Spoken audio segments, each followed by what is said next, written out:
Les bonnes ondes, l'invité. Agroalimentaire, chimie, métallurgie ou fabrication de machines ou d'équipements, c'est la semaine de l'industrie. 8 jours pour montrer l'importance des différents secteurs dans notre économie qui emploie aujourd'hui plus de 3 millions de salariés. Mais quelle place aussi pour les personnes handicapées? Une question sur laquelle s'est engagée la fondation Amipi Bernard Vendre. Depuis 52 ans, elle permet à des personnes atteintes de troubles cognitifs de trouver autonomie et employabilité à travers 7 usines en Pays de Loire et Centre Val-de-Loire. Alors pourquoi et comment? On va le découvrir avec nos invités. Jean-Marc Richard, bonjour. Bonjour. Alors vous êtes le président de la fondation donc Amipi Vendre, président bénévole, je le précise. Et puis avec nous aussi Marie-Laure Blandin. Bonjour Marie-Laure. Bonjour. Alors vous êtes directrice de la fondation en charge des apprentissages qui se fondent sur une approche scientifique plutôt originale. On va en parler avec vous dans quelques instants. Mais tout d'abord, Jean-Marc Richard, un petit retour en arrière pour rappeler les origines de votre fondation qui a fêté ses 50 ans il y a 2 ans au Sénat. Amipi Bernard Vendre, comment est-ce que c'est né? Je crois qu'à l'origine, il y a un papa qui s'interrogeait sur l'avenir de son fils Bernard. Racontez-nous. Justement, comme pour les Deschamps tout à l'heure là qu'on a entendu. Donc lui aussi a été très surpris. À l'époque, il n'y avait pas de diagnostic qui pouvait être prénatal, qui pouvait avoir lieu. Et en fait, donc le choc s'est fait naturellement. Et lui et son épouse.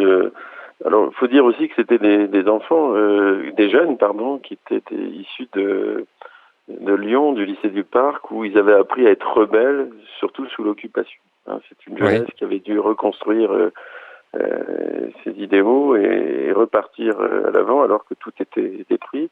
Et quand ils ont eu, avec leurs amis, confrontés à la trisomie de Bernard, en fait, à l'époque, le système scolaire n'accueillait pas d'enfants trisomiques. Et donc, ils ont dû tout créer d'eux-mêmes. Et ce qu'ils ont découvert petit à petit, c'est que, en fait, ils ont découvert de manière expérimentale la plasticité du cerveau, c'est-à-dire cette formidable capacité qu'ont les êtres humains, quels qu'ils soient, de se développer, de développer leur synapse, de développer leur capacité par des apprentissages. C'est-à-dire que ce qu'il a fait pour son fils et pour après des milliers d'autres personnes, c'est de permettre qu'une succession d'apprentissages ait lieu pour développer la personne et lui conférer ensuite son autonomie. Alors Ce qui est très intéressant aujourd'hui, vous parliez aussi de semaine de l'industrie, c'est qu'en fait, son idée qui a été géniale, c'est de s'appuyer sur le secteur industriel et les usines pour en faire des unités de production, bien sûr, qui font des produits, d'apprentissage et d'insertion. Alors justement, on va reprendre tout ça puisque la Fondation gère aujourd'hui 7 usines en Pays de Loire et Centre Val-de-Loire, à Angers, Blois, Cholet, Le Mans, Tours et Nantes, où 2 usines ont fusionné. Au total, 700 travailleurs en situation de handicap qui réalisent aujourd'hui des câblages électriques pour l'industrie automobile. Alors quel intérêt et pourquoi? On va voir ça avec vous, Marie-Laure Blandin. Je rappelle que vous êtes directrice de la Fondation en charge des apprentissages. Pourquoi cette activité, le câblage?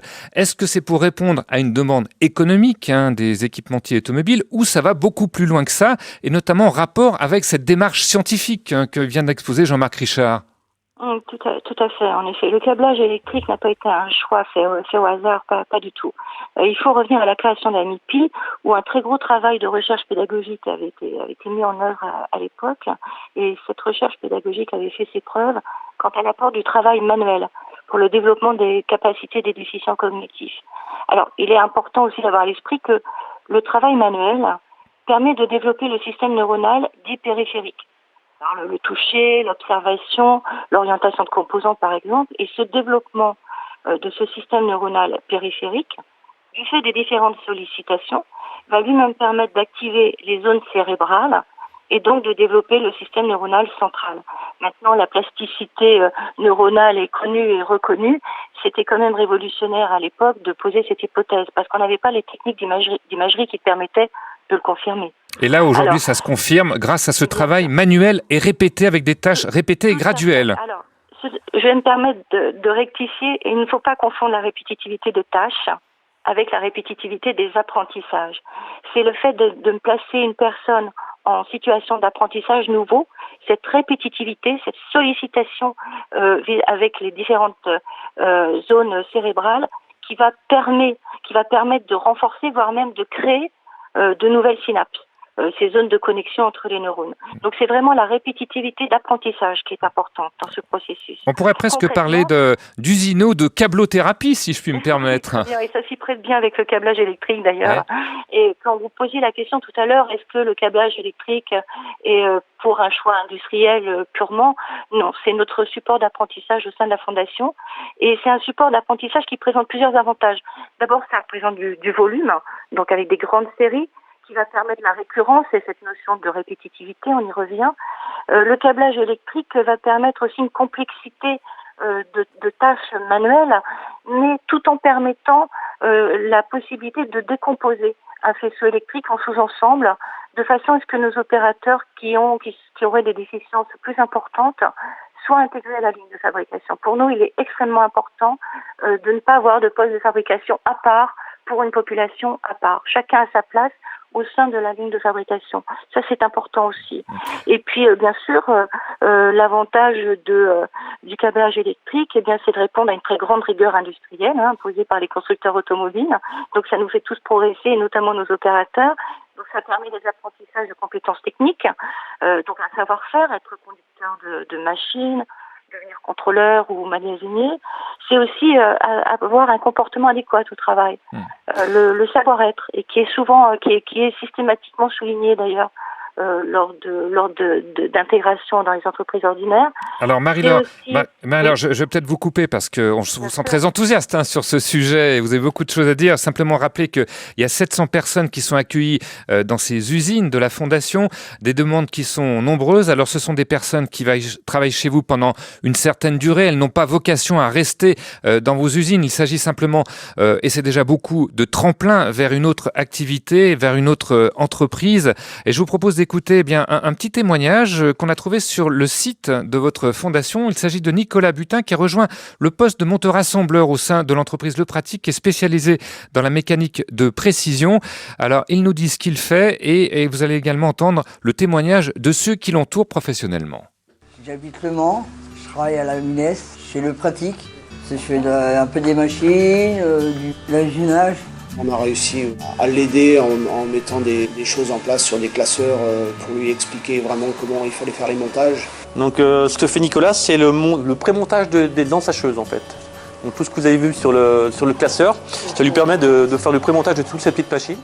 Ça permet à tous les autres gens de chez nous de voir ce qu'est le milieu du handicap et voilà, ça permet d'insérer Nicolas dans de super conditions. Tout le monde l'a pris sous son aile.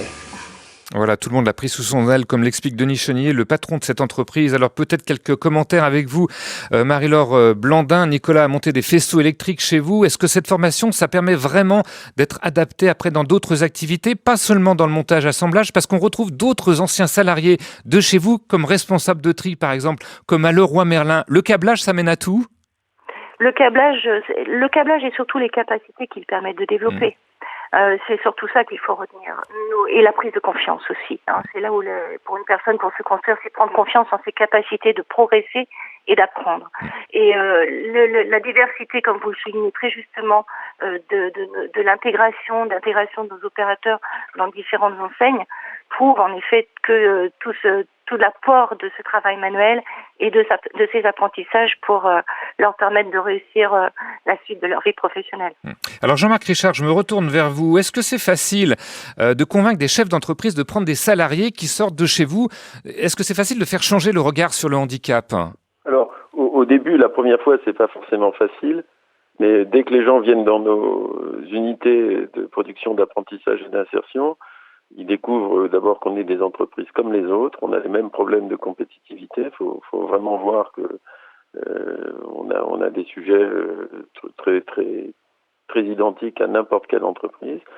Et le deuxième point, c'est qu'effectivement, ils découvrent des personnes qui ont appris énormément de choses d'abord sur eux-mêmes et qui, quand ils s'insèrent ensuite dans une entreprise, on s'aperçoit qu'ils apportent beaucoup à l'entreprise. Pourquoi ? Parce que ce sont des gens qui ont besoin qu'on leur explique ce qu'ils doivent faire et non pas qu'on leur dise tu fais ci, tu fais ça, etc., etc. Et donc c'est des gens qui remettent en cause de manière positive, parce que c'est des gens qui ont un appétit de travail.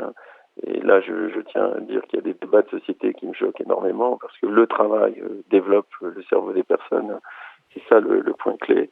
Et on fait tous, avec ses partenaires d'entreprise, en fait, la diffusion de ces bonnes pratiques.